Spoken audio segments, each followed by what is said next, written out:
जय श्री महाकाल।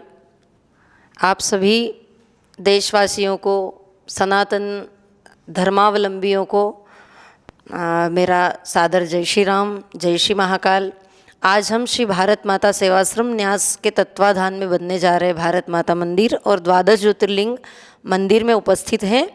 और कई लोगों की जिज्ञासा थी कि दीदी आप हमें शिव की महिमा के बारे में थोड़ा सा संक्षिप्त में बताएं। तो मैं सभी को अवगत करवाना चाहती हूँ कि अगर संसार में हमें कुछ अर्जित करना है तो शिव से बड़ा कोई देवता नहीं है। पर हाँ, किसी भी देव की हम पूजा करें, किसी भी देवता की हम पूजा करें तो फल की इच्छा ना करें। बिना फल की इच्छा करने से और इच्छा करने से इतना अंतर है कि कभी कभी हम चाहते हैं कि हमको बस चाहिए, लेकिन भगवान को हेलीकॉप्टर देने की इच्छा हो तो फिर हम घाटे में रहेंगे।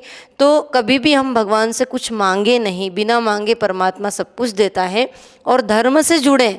आजकल लोगों में बहुत सारी विकृतियां आ रही है धर्म के बारे में। धर्म से जुड़ें तो मंदिरों में स्वार्थ लेकर ना जाएं, बिना स्वार्थ के मंदिरों में जाएं, तभी हमारी पूजा निस्वार्थ भाव से की गई हमारी जो पूजा है वह सार्थक होती है। आज लोगों को देखा मैंने, कई लोग लाइनें लगी रहती है, मंदिरों में गंदगी करके चले जाते हैं, कोई दही फेंक कर जा रहा है, कोई पूजा के नाम पर केवल अपनी मनोकामना पूर्ण करने के हिसाब से लोग जा रहे हैं, वो सब ठीक नहीं है। यहाँ तो हम कर्म करें लेकिन फल की इच्छा ना करें, यह गीता जी में कहा है। आइए हम शिव की महिमा को जानते हैं। शिव पूजा में विशेष रूप से आप भगवान शिव के जैसा कोई देव नहीं है। आप केवल उनको जलधारा ही चढ़ाएं, तब भी भगवान शिव इतने ही प्रसन्न होते हैं जितना आप दूसरी वस्तुओं को चढ़ाते हैं। खैर, हमारे पास जो है वह भगवान को समर्पण करना चाहिए, लेकिन वह हृदय से करना चाहिए। ऊपरी सामान से भगवान कभी प्रसन्न नहीं होता। अगर ऐसे ही भगवान प्रसन्न होते तो एक कणप नाम का जो भील था उसको भगवान ने, भोलेनाथ ने मुक्ति प्रदान की थी। भगवान शिव के जो शिवगण थे उन्होंने वहाँ से जो यमदूत आए थे उनको भगा करके उस कणप भील को, जो कुछ नहीं जानता था, वो भगवान शिव को चढ़ाने के लिए भावना इतनी थी, उसके पास कुछ नहीं था, वह जूते में जल भर के लाया, शिव पर चढ़ा दिया, जिससे भगवान शिव प्रसन्न हो गए थे। तो भगवान शिव का हम आदर करें, मंदिरों का सम्मान करें और मंदिर में जाएं तो सच्चे मायने में हम धार्मिक बन करके जाएं। मंदिरों में जाएं तो चोरी की भावना से ना जाएं, मंदिरों में जाएं तो जूते चोरी की भावना से ना जाएं, मंदिरों में जाएं तो किसी फल की इच्छा से ना जाएं। और उस फल की इच्छा से जाने वाला व्यक्ति कभी भी धार्मिक नहीं हो सकता। कर्म किए जा, फल की इच्छा मत कर रे इंसान, जैसा कर्म करेगा वैसा फल देगा भगवान, यह कर्मों की खेती है।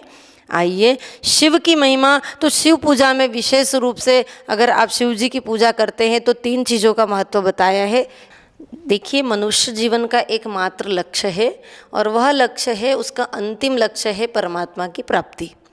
पहली बात, हम मंदिरों में सुख शांति के लिए जाते हैं कि सुख मिले, हमें शांति मिले और वह शांति हमें परम शांति की ओर ले जाएं, इसलिए हम मंदिरों में जाते हैं। तो शिव जी की पूजा में विशेष रूप से हम भाव समर्पित करें। और भगवान शिव को बहुत कुछ ज़्यादा आडंबर पसंद नहीं है, इसलिए 3 चीज़ें शिव पुराण में भगवान शिव ने बताई है कि मेरी पूजा करने के लिए शिव मंदिर में अगर आप जाएं तो 3 चीज़ें होना अनिवार्य है।